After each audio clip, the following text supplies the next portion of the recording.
Hello WhatsApp guys, good morning. কেমন আছে সবাই? তো আজকে টেলিকম্বো ব্লকের পার্ট 3 ডে। তো আজকে হচ্ছে কি পয়লা বৈশাখ, নতুন বছর। তো আজকে পুরো দিন কী কী করতে থাকবে তোমরা দেখতে থাকো। তো সকাল সকাল মা ডেকে দিল, বললো যা আম পেড়ে নিয়ে আয়। তো রাস্তায় যেতে যেতে দেখি না একটা সাপ শুয়ে আছে। তারপরে চলে এলাম আমি আমাদের আম গাছের গোড়ায়।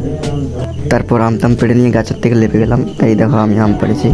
তারপরে নিম ডাল পাড়তে বলেছিল, তো নিম ডাল পাড়লাম আর দেখলাম যে আমার দাদা আমাদের কাছে আম চুরি করতে আসছে।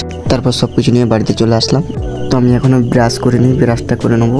তো তাড়াতাড়ি করে ব্রাশে কলগেটটা লাগিয়ে নিলাম। তারপর ব্রাশ করতে লেগে যাই। তারপরে মাকে জিজ্ঞাসা করলাম যে খাবার জন্য কী আছে। মা বললো আঙুর ফল আছে, দেখ। তারপরে আঙুর ফলটা নিয়ে আমি খেতে লেগে যাই। তারপর সকালবেলা টিফিন করে নিয়ে আমি আমাদের পাড়ার দিকে চলে যাই ঘুরতে। চারিদিক দেখাচ্ছি, হ্যাঁ এটাই আমাদের পাড়া।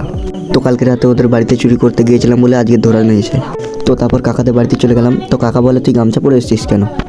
গরিব। তো প্যান্ট পাল্টাতে বাড়ির দিকে আসছিলাম, তো আমার ছেলের সাথে দেখা হয়ে গেল। তারপরে বাড়িতে এসে মাত্র আমি আমার বিএমডাব্লিউটা পার করে চলে গেলাম। এটা 2 পার্ট হবে, 2 পার্ট দেখতে গেলে আমার ইউটিউব চ্যানেলে চলে যাবে।